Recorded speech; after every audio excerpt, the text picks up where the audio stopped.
Assalamualaikum warahmatullahi wabarakatuh. Bismillahirrahmanirrahim. Ashhadu an la ilaha illallah wa ashhadu anna Muhammadar Rasulullah. Allahumma salli ala sayyidina Muhammad wa ala ali sayyidina Muhammad. Rabbis rahli sadri wa yassirli amri wahlul 'uqdatam min lisani yafqahu qawli. Amin. Bismillahirrahmanirrahim. Salam santunku buat para sahabat tercinta, baik yang ada di dalam dan yang ada di luar negeri. Semoga kita semua selalu di dalam limpahan rahmat Allah Subhanahu wa ta'ala. Amin ya rabbal alamin. Bismillahirrahmanirrahim. Kali ini kami akan mengkaji dengan tema berjudul Imam Besar. Imam besar yang pertama. Selama ini kita hanyalah memandang sebuah paparan tentang imam-imam besar, semua berujung kepada sosok makhluk yang jadi imamnya. Contoh imam besar yang ada di Masjidil Haram dan sebagainya. Jadi imam besar di sini masih diartikan dengan imam-imam secara syariatnya. Jadi masih secara kemanusiaannya. Karena manusia masih memandang bahwa manusianya lah yang wujud, yang hidup, yang berkuasa, yang punya kehendak daya upaya. Manusianya lah yang berilmu, manusianya lah yang bisa beramal dan sebagainya. Jadi masih serba manusia.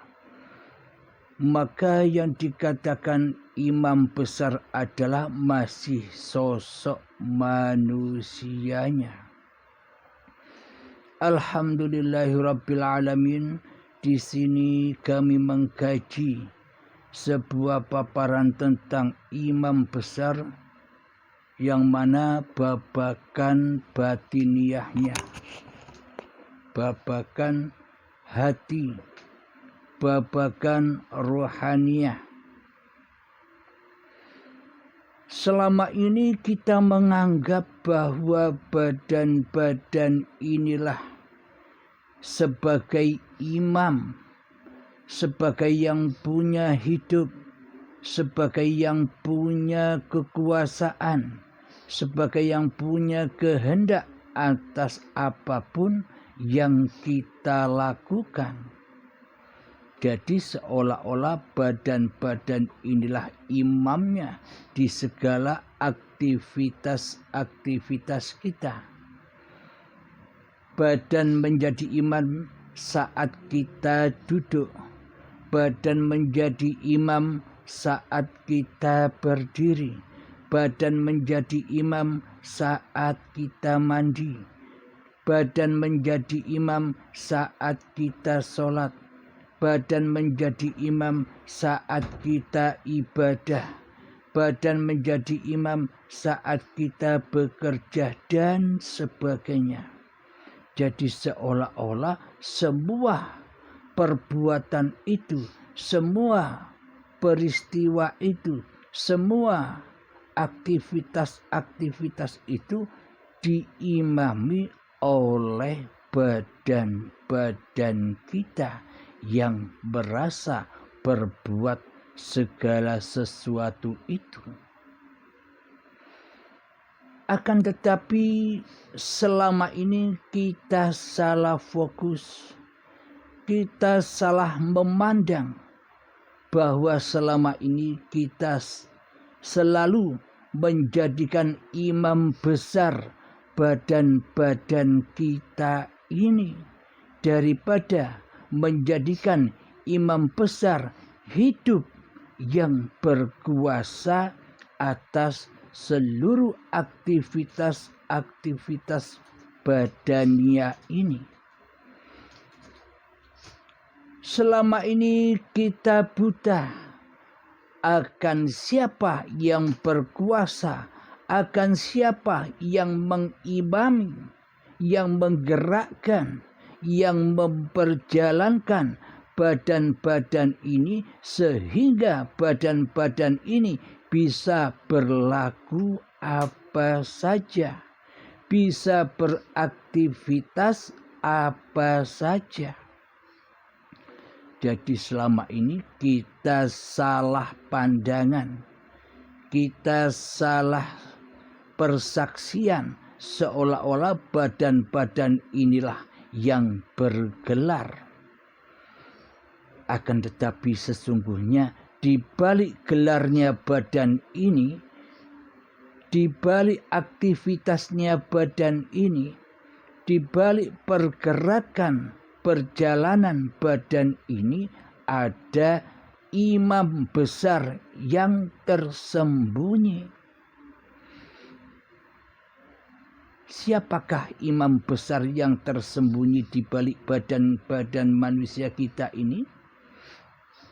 Bismillahirrahmanirrahim.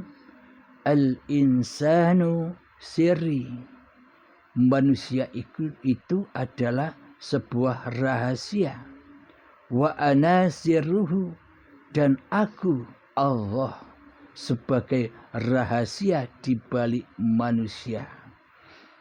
Jadi apapun pergerakan-pergerakan badan ini ada yang mengimami, ada yang mengendalikan, ada yang menghidupi, ada yang menguasakan. Siapakah dia? Dialah Al-Imam Allahu Akbar. Allah lah yang maha besar, yang mengimami seluruh makhluk ciptaannya. Allahu Akbar. Allah lah yang maha besar, yang menciptakan seluruh makhluknya. Apapun yang tergelar di alam dunia dan alam semesta ini dalam genggaman kekuasaan Allahu Akbar. Jadi apapun yang kita pandang, jadi apapun yang kita yang kita dengar, tak luput dari imam besar itu. Apapun yang kita rasakan, peristiwa apapun yang kita hadapi, baik itu peristiwa yang menyenangkan atau yang tidak menyenangkan, semuanya dituhani oleh Allahu Akbar. Akan tetapi karena kita selama ini tidak mengimam besarkan Allah Tuhan sebagai pencipta diri kita di hati kita, namun kita selama ini menjadikan imam besar hawa nafsu kita sendiri sebagai imamnya, maka butalah kita menyaksikan ayat-ayat Allah yang tergelar di alam semesta ini. Bagaimana mungkin kita bisa menyaksikan kemahabesaran Allah sementara di dalam hati kita yang maha besar adalah iblis dan syaitan, yang mana bersekutu dengan hawa nafsu kita sendiri selama ini. Jadi yang kita jadikan imam selama ini bukan Allah di hati kita, akan tetapi iblis dan setan yang selalu menyesatkan, yang selalu mengajak mensekutukan Allah dengan diri manusia kita di hati kita selama ini. Jadi itulah hakikat imam besar yang selama ini kita gaung-gaungkan, kita dewa-dewakan, kita eluh-eluhkan di dalam hati kita, yakni imam besar yang mana selama ini wujud di hati kita. Dialah tak lain dan tak bukan adalah hawa nafsu kita sendiri, hidup kita sendiri, kuasa kita sendiri, ilmu kita sendiri, amal kita sendiri, kehendak kita sendiri, dan sebagainya. Jadi keimaman, kebesaran Allahu Akbar selama ini sudah kita rampas sebagai hak dan milik kita selama ini di hati kita. Apa buktinya? Buktinya bahwa selama ini hawa nafsu kitalah yang menjadi imam besar atas seluruh perbuatan dan pergerakan serta aktivitas kita sehari-hari. Buktinya apa? Buktinya bahwa kita telah menjadi imam besar di hati kita. Buktinya kegoiban Allah di hati kita. Jadi Allahnya goib, jadi Allahnya tiada, jadi Allahnya jadi makhluk tapi kita tak menyadari. Sementara yang wujud, yang menjadi khalik, yang menjadi pencipta di dalam hati kita selama ini, yakni imam besar kita sendiri, yakni hawa nafsu kita sendirilah yang berkuasa menguasai hidup dan badan ini serta apapun yang kita lakukan selama ini. Ilmu kita akui sebagai ilmu kita. Amal kita akui sebagai amal kita. Kepandaian kita akui sebagai kepandaian kita. Kepintaran kita akui sebagai kepintaran kita. Pangkat kita akui sebagai pangkat kita. Kebesaran kita akui semua di dalam kebesaran hawa nafsu kita sendiri di hati kita. Bila itu semua terjadi, maka di manakah Allah sebagai Tuhan kita selama ini? Bila semua kita yang menguasai semua keadaan ini, bagaimana mungkin Allah hanya sebagai penyaksi perbuatan-perbuatan kita? Seolah-olah selama ini kan Allah menjadi penyaksi atas seluruh perbuatan-perbuatan kita. Maknanya Allah menjadi saksi bahwa selama ini kita telah zalim kepada Allah. Kita telah ingkar kepada Allah. Kita telah mensekutukan Allah dengan diri kita. Sehingga di dalam hati kita tak terasa kita ini sebagai sang kholiknya daripada sebagai makhluk. Sementara Allah sebagai Tuhan kita jadikan makhluk, daripada kita jadikan Sang Khalik di hati kita selama ini. Jadi hayati itu. Hisaplah diri kita, timbanglah diri kita sebelum kedatangan hari pembalasan, sebelum kedatangan hari perhitungan saat syakaratul maut tiba. Jadi selama ini kita bagaikan imam besar yang mengimami, yang membesari atas hidup dan badan kita, yang mengimami atas seluruh laku-laku kita, yang mengimami atas seluruh perbuatan-perbuatan kita, yang mengimami atas ilmu-ilmu yang kita miliki, yang mengimami atas segala perbuatan amal yang kita lakukan selama ini. Seolah-olah kitalah yang menjadi imam besarnya. Allah, di mana posisinya Allah? Allah, di manakah posisinya Allah? Allah, di manakah posisinya Allahu Akbar sebagai pencipta diri manusia kita dan sebagai pencipta yang menguasakan atas diri kita selama ini? Di mana posisinya?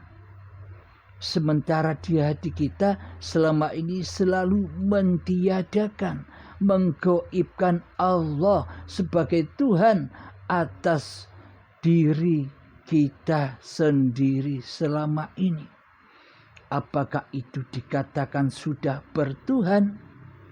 Apakah kita mengakui bahwa kita sudah bertuhankan kepada Allah sebagai pencipta diri manusia kita? Sementara di dalam hati kita Allahnya goib, Allahnya tiada, yang ada, yang wujud, yang hidup, yang berkuasa, yang berkehendak di dalam hati kita selama ini kan kita sendiri, hawa nafsu kita sendiri yang selalu dibimbing, yang selalu dinasihati oleh iblis dan syaitan di hati kita. Itulah kenyataan-kenyataan yang selama ini kita rasakan, tapi kita belum menyadarinya. Semoga dengan paparan-paparan ini saya terkhususnya dan kita semua bisa menyadari seluruh kezaliman-kezaliman kita, seluruh kebodohan-kebodohan kita, seluruh kejahilian hati kita selama ini kepada Allah sebagai pencipta diri manusia kita. Jika kita mengaku sebagai makhluk yang dituhani oleh Allah, jika di hati kita mengakui bahwa tiada Tuhan selain Allah, mestinya yang ada di dalam hati kita kan bukan kita. Mestinya yang berkuasa di hati kita kan bukan kita. Mestinya yang hidup di hati kita kan bukan kita. Mestinya yang wujud di hati kita kan bukan kita. Bila kita dikatakan sudah bertuhankan kepada Allah Subhanahu wa Ta'ala. Akan tetapi selama ini kan sebaliknya. Kita ngaku sudah bertuhankan Allah di hati kita, loh kok malah Allahnya tiada di hati kita. Loh kok malah Allahnya goib di hati kita. Karena yang wujud, yang hidup, yang kuasa di hati kita selama ini kan kita sendiri. Berarti itu artinya selama ini kita sudah mentuhankan diri kita sendiri tapi kita tak menyadarinya. Jadi intinya kita masih ateis, kufur, musyrik, dan mensekutukan kewujudan Allah dengan kewujudan diri manusia kita di hati kita. Tentunya bacaan-bacaan La ilaha illallah, La ilaha illallah, La ilaha illallah, tentunya selama ini masih bohong-bohongan, masih dusta-dustaan, masih zolim-zoliman. Mulut kita mengucap la ilaha illallah, tapi di hati kita teraplikasi di dalamnya la ilaha illa ana. Tiada Tuhan selain aku sendiri, hamba. Seolah-olah hamba, seolah-olah diri kita lah yang bisa mengucap dan mengumandangkan bacaan la ilaha illallah. Jadi yang ada di dalam hati kita masih diri manusia kita. Meskipun kita membaca la ilaha illallah sejuta kali setiap hari, bila di dalam hati kita yang wujud, yang nyata, yang hidup, yang berkuasa masih kemanusiaannya daripada Allah, maka sejuta kali pun kita membaca la ilaha illallah tiada imbasnya sedikit pun, walaupun sebiji darah. Jadi selama ini cuma bersandiwara saja, seolah-olah kita sudah bertuhan, seolah-olah kita sudah beragama. Akan tetapi bertuhannya kita selama ini, beragamanya kita selama ini hanyalah untuk sekedar menutupi keateisan hati kita kepada Allah dari pandangan makhluk, dari pandangan manusia, dari pandangan masyarakat, dari pandangan keluarga. Karena apa? Karena supaya kita tidak dikatakan kafir, karena kita tidak mau dikatakan syirik, karena kita tidak mau dikatakan ateis di sisi manusia. Jadi ibadah dan agama yang kita peluk selama ini hanyalah untuk sebuah tameng, untuk menyelimuti dan untuk melindungi kerajaan-kerajaan iblis dan syaitan di hati kita.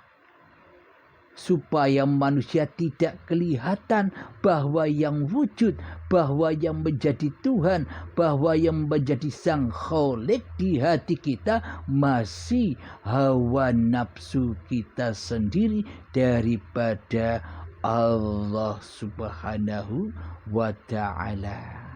Alhamdulillahirabbil alamin. Semoga khususnya saya pribadi dan semoga kita semua selalu dilindungi oleh Allah Subhanahu wa ta'ala. Amin ya rabbal alamin. Rabbana atina fid dunya hasanah wa fil akhirati hasanah wa qina adzabannar. Wa sallallahu ala sayyidina Muhammad wa ala alihi wa sahbihi wa sallam. Walhamdulillahi rabbil alamin. Assalamualaikum warahmatullahi wabarakatuh.